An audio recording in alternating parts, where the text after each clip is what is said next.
ರಾಜ್ಯ ಪೊಲೀಸ್ ಇಲಾಖೆ ವತಿಯಿಂದ ನಿರ್ಮಿಸಿರುವ ಬೆಂಗಳೂರಿನ ಚಾಮರಾಜಪೇಟೆ ಕಬ್ಬನ್ ಪಾರ್ಕ್ ಮತ್ತು ಹೈಗ್ರೌಂಡ್ಸ್ ಪೊಲೀಸ್ ಠಾಣೆ ಕಚೇರಿ ಮತ್ತು ಪುಲಿಕೇಶಿ ನಗರದ ವಸತಿ ಸಮುಚ್ಚಯವನ್ನು ಮುಖ್ಯಮಂತ್ರಿ ಸಿದ್ದರಾಮಯ್ಯ ಇಂದು ಉದ್ಘಾಟಿಸಿದರು. ಈ ವೇಳೆ ಉಪಮುಖ್ಯಮಂತ್ರಿ ಡಿಕೆ ಶಿವಕುಮಾರ್, ಸಚಿವರಾದ ಡಾ ಜಿ ಪರಮೇಶ್ವರ್, ಕೆಜೆ ಜಾರ್ಜ್, ಜಮೀರ್ ಅಹಮದ್ ಖಾನ್, ಪೊಲೀಸ್ ಮಹಾನಿರ್ದೇಶಕ ಅಲೋಕ್ ಮೋಹನ್ ಸೇರಿದಂತೆ ಹಿರಿಯ ಪೊಲೀಸ್ ಅಧಿಕಾರಿಗಳು ಉಪಸ್ಥಿತರಿದ್ದರು.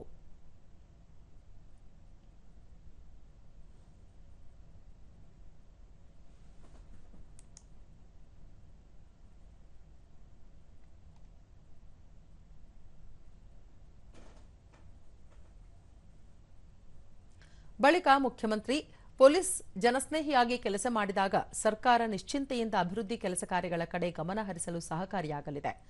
ಅಪರಾಧಿಗಳಿಗೆ ಭಯದ ವಾತಾವರಣ, ಜನಸಾಮಾನ್ಯರಿಗೆ ಭಯಮುಕ್ತ ವಾತಾವರಣ ನಿರ್ಮಿಸುವುದು ಪೊಲೀಸರ ಕರ್ತವ್ಯ ಎಂದು ಹೇಳಿದರು.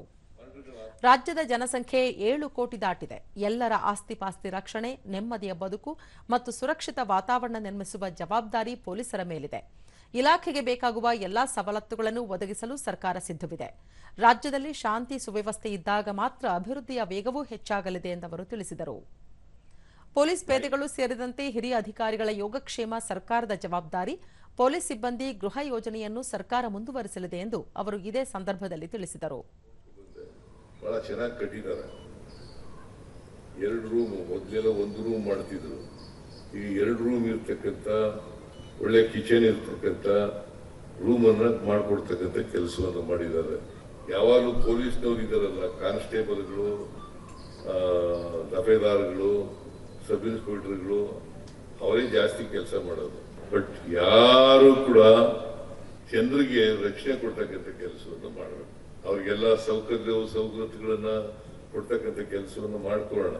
ಅದ್ರ ಜೊತೆಗೆ ನಾವು ಒಳ್ಳೆ ಮನೆಗಳು ಕಟ್ಕೊಟ್ಟಿದ್ದೀವಿ ಅಂತಕ್ಕಂಥದ್ರ ಜೊತೆಗೆ ಜನರನ್ನ ಒಳ್ಳೆ ರೀತಿ ನಡೆಸ್ಕೊಂಡಿದ್ದೀವಿ, ಸಮಾಜಮುಖಿಯಾಗಿ ಕೆಲಸ ಮಾಡಿದ್ದೀವಿ, ಜನಪರವಾಗಿ ಕೆಲಸ ಮಾಡಿದ್ದೀವಿ.